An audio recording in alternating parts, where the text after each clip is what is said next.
Bem-vindos à segunda parte da Arte da Guerra. Desta vez para irmos um pouco mais para o Médio Oriente, local onde estamos quase semanalmente a regressar, para perguntarmos ao embaixador Seixas da Costa como é que viu a questão da cimeira, digamos, dos 6 Estados, das 6 monarquias, petromonarquias, como se costuma dizer, da Arábia, da Península Arábica, lideradas pelo príncipe herdeiro saudita, que há umas semanas atrás, não muitas, recebeu a visita do presidente francês Emmanuel Macron, que de alguma forma serviu para carimbar o regresso do príncipe herdeiro ao cômputo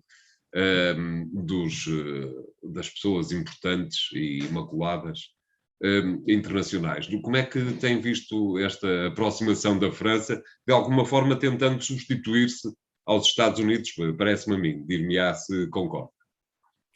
Eu gostei que o António tivesse utilizado a expressão imaculada relativamente ao príncipe da Arábia Saudita, que é considerado unanimemente, e até por relatórios da CIA, o principal responsável pela morte de um opositor saudita e pelo desmantelamento físico de um jornalista, ao mesmo tempo americano e da Arábia Saudita, no consulado saudita em Ankara. E isto é talvez a prova mais evidente, e eu vou dizer isto com a maior candura, daquilo que é o comportamento do mundo ocidental relativamente às monarquias do Golfo. As monarquias do Golfo não são todas iguais no tocante ao desrespeito pelos direitos humanos, pelos direitos das mulheres, pelos direitos das minorias, à manutenção de uma atitude face às populações que configura a ditadura, e não é por acaso que os Estados Unidos os não convidaram para a cimeira das democracias. Mas apesar de tudo, há uma complacência extraordinária face às ditaduras do Golfo. E essa complacência teve a ver durante muito tempo com o petróleo, com a necessidade dos interesses por realpolitik do fornecimento do petróleo, e tem a ver, agora neste quadro atual, a meu ver, naquilo que é o receio de que um colapso dos regimes desses países possa criar ali um vazio extraordinário, difícil aos Estados ocidentais, no momento de algum recuo em termos de expansão de forças, para o desequilíbrio futuro da região. E, portanto, toca-se com pinças nos países do Conselho da Cooperação do Golfo, que agora reuniram nesta sua cimeira anual, sob a tutela do príncipe herdeiro da Arábia Saudita, e com uma linguagem muito interessante, porque eu julgo que pela primeira vez, eu nunca tinha visto isto escrito, mas provavelmente posso estar errado, os 6 países definiram uma doutrina típica do artigo 5º do Tratado de Washington da NATO, que é um ataque a um significa um ataque a todos. Exatamente.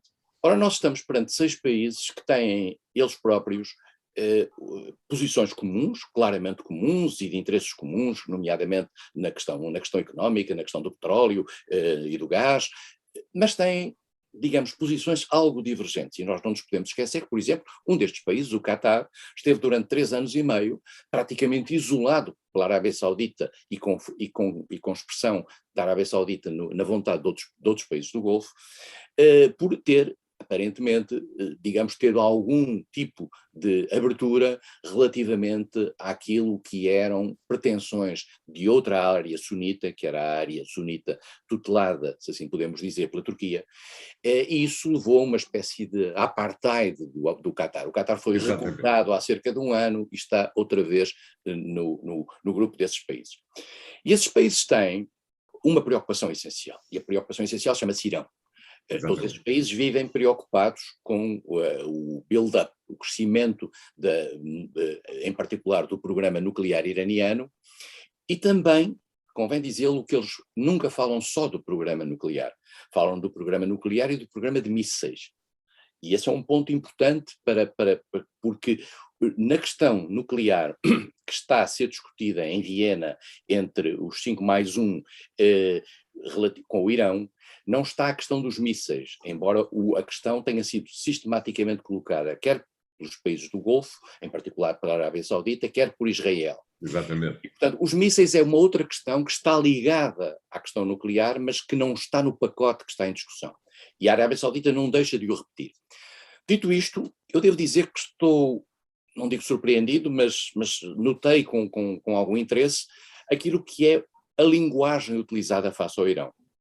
Não obstante haver uma linguagem confrontacional, claramente, o radicalismo da linguagem confrontacional, que era tradicional dos comunicados do Conselho de Cooperação do Golfo, baixou claramente, e mais do que isso, há uma espécie de um apelo a Teherão para dar sinais de um discurso de maior aproximação. Sinais que vêm, aliás, de trás, não é? Uma vez que a Arábia Saudita e o Irão aparentemente ter-se encontrado 1, 2, 3 vezes nos últimos meses. E os próprios Emirados Árabes Unidos, assim o fizeram também mais recentemente, como já aqui tínhamos dito. Há uma preocupação comum, e essa preocupação comum tem a ver com as expressões externas do Irão. A principal das quais é a expressão no Iémen, onde a coligação, a Arábia Saudita curiosamente nunca se isola nessa ação. A Arábia Saudita fala da coligação que tem no Iémen, e é verdade. Exato. No Iémen estão todos os países da cooperação do Golfo, com exceção do Omã. E se olharmos para o mapa perceberemos porquê. É porque o Omã tem fronteiras diretas com o Iémen, muito complicadas de gerir, e é um dos países mais frágeis da região. O Omã não está nesse grupo. Mas está a Jordânia, mas está Marrocos, e portanto há aqui uma coligação, obviamente, com interesse que nós sabemos que é tutelada, no fundo, pelos Estados Unidos, que dão o material. Material esse que, e esse é um ponto também interessante, e liga-se àquilo que o António perguntou há bocadinho sobre a questão da França, material esse que os Estados Unidos estarão a tentar vender aos Emirados Árabes Unidos, na garantia de duas coisas. Em primeiro lugar, que os Emirados Árabes Unidos não utilizariam esse material na guerra do Iémen, porque nós sabemos que no Iémen têm sido cometidas atrocidades pelos dois lados, e muitas delas são do lado que os Estados Unidos protegem, isto é, do lado da Arábia Saudita e dos Emirados. E por outro lado, há uma preocupação americana que pode ser que seja meramente formal, no sentido de evitar que eventualmente os F-35 fossem vendidos, ou os aviões caça que fossem vendidos aos Emirados Árabes Unidos, não podiam ser cedidas as suas informações do seu fabrico aos chineses. Não sei se isto tem sentido, se não. Dito isto, Macron, furando pelo meio do deserto, foi vender os Rafale. E parece que também tem uns submarinos a preço de saldo, não é? Ora bem, agora tem uns submarinos de saldo que lhe sobraram de uma venda que não conseguiu fazer à Austrália. E há aqui uma guerra surda em matéria de venda de material militar entre os Estados Unidos, por um lado, talvez com o Reino Unido ao lado agora, e a França, que é um grande produtor e exportador de material militar. Exatamente. Isso mesmo, digamos, a França, que regressa ciclicamente ao Médio Oriente, mais normalmente pelo Líbano, mas também muito naquilo que são os países do Golfo, e onde tem, aliás, interesses e uma base militar, está atenta a estas movimentações.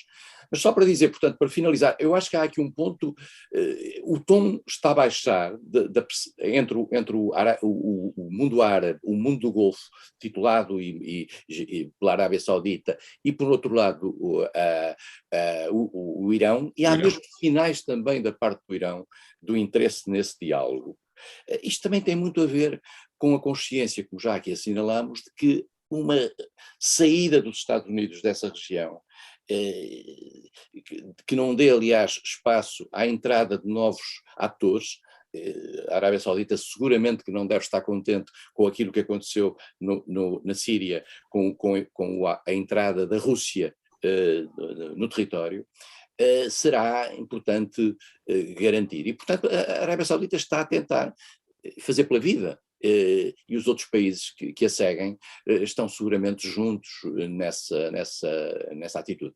Nesta equação, que é sempre de análise difícil, só falta percebermos o que é que, eventualmente, será a posição de Israel face a tudo isto, não é? Israel está com mixed feelings. Eu acho que Israel tem, em relação a esta atitude da Arábia Saudita e dos Emirados Árabes Unidos face ao Irão, de abertura, alguma preocupação, mas está a fazer ela própria um caminho de aproximação, através dos acordos de Abraão que estabeleceu com alguns destes países, um caminho de aproximação com os países do Golfo, e mais do que isso para já houve esta surpreendente, eu diria, visita do primeiro-ministro israelita aos Emirados Árabes Unidos, contactos vários com a Arábia Saudita, e nós sabemos que, no fundo, isto acabará por ser um jogo de interesses estratégicos acumulados. Isto é, Israel, no fundo, partilha com a Arábia Saudita as preocupações que esta tem face ao Irão. Claro. E por isso mesmo haverá provavelmente aqui um terreno de entendimento.